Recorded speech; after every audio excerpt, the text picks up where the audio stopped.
Mo kí wa káàbọ̀ sórí ètò iṣẹ́ mi òwò mi lórí ìtàkùn NUWA Media.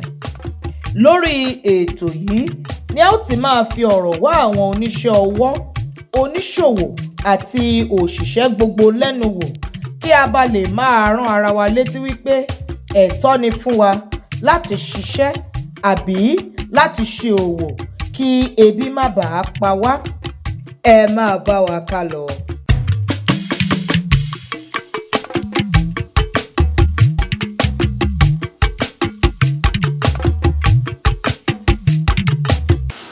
Orúkọ mi ni Ọ̀gbẹ́ni Adékọ Ọládùnní Johnson.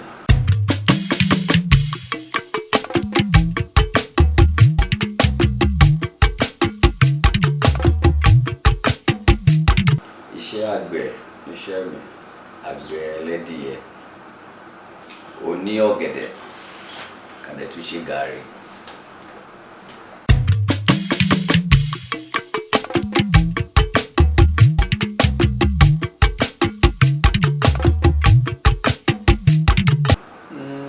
Ìdí tí mo fi yan iṣẹ́ yìí láàyò ni wípé ó jẹ́ iṣẹ́ tí mo nífẹ̀ẹ́ sí láti fi ojú mi sí láti kékeré.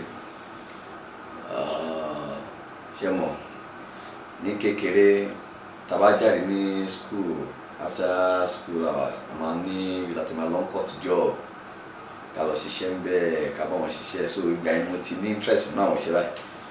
So since then tàdé jáde náà tí ó sì iṣẹ́ gbogbo káàkiri gbogbo iṣẹ́ eléyìí ó jẹ́ iṣẹ́ tí mo nífẹ̀ẹ́ sí,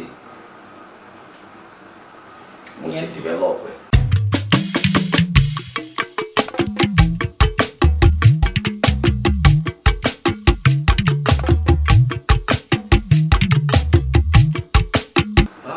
Àǹfààní yẹn kì í ṣàǹfààní kékeré o, at least láti ìgbà tí mo ti bẹ̀rẹ̀ iṣẹ́ yìí nísìn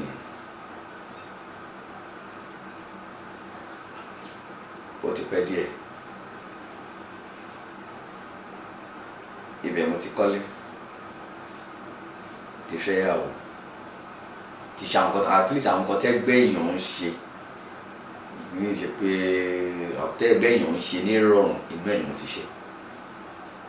Olúwa ṣe.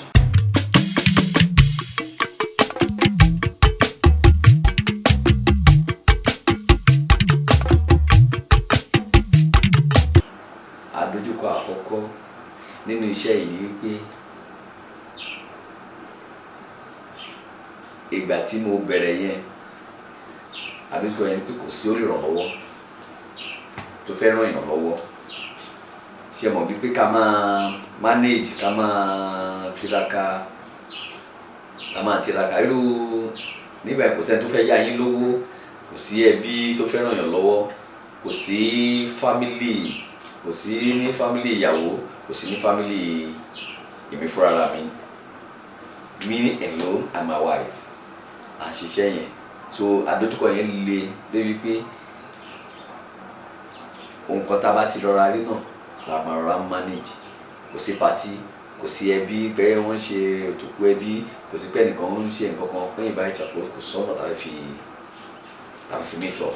So àdójúkọ yẹn financial assistance kò sí rárá àfọlọ́run.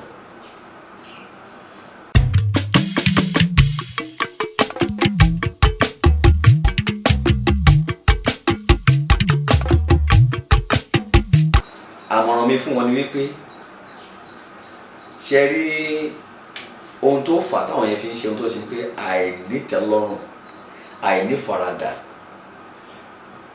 ohun tí agbára wọn ò ká wọ́n fẹ́ ṣe, ohun tí ìyáláyà wọn, tí baba ńlá wọn tó fi 100 years tó fi achieve, àwọn fẹ́ achieve lọ́jọ́ kan. And kò dẹ̀ sí ni àtàwọn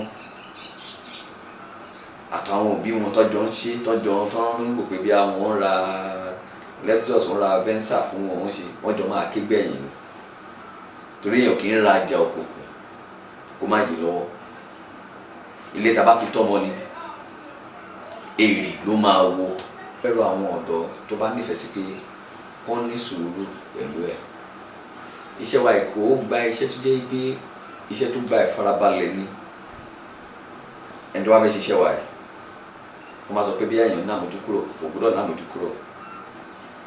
Tí ó bá ti rí pé nǹkan báyìí ni ní kíní, ó gbọ́dọ̀ make sure pé yẹn ni result tó ń rí. Àyìnṣẹ́ tó dẹ̀ dá ni, kò sí bẹ́ẹ̀ ni tó bá ń ṣe ọ̀rọ̀ pé ó lè má rẹ̀ tó máa ya lówó, ṣùgbọ́n ọ̀rọ̀ pé bíá kò ní tẹ́lọ́rùn, bíá ebi ń pa, kò rí nǹkan jẹ, abọ́soko á jẹun, á jẹ ẹ̀fọ́, bó jẹ́ ẹyin ló mú á fi ṣe bẹ̀. Àbí tó bá dẹ̀ jẹ́ pé ó tẹ̀sán pé kò sówó lọ́wọ́, kò sí ni àwọn tó máa ra ní kírètì kan, kírètì méjì wá. Àṣírí ààbò ilé ẹ̀ tó ń wá lẹ́yìn yẹn. Táwọn ọ̀dọ́ ẹ̀ní tí wọ́n bá lè go into farming, tó go into farming, wọn ò ní problem. Bó jẹ́ ọ̀gẹ̀dẹ̀ tẹ́lẹ̀ àwọ̀ tá a rọra gbìn káàkiri wọ̀nyẹn, mo ti fi rán wọn jáde ní federal school.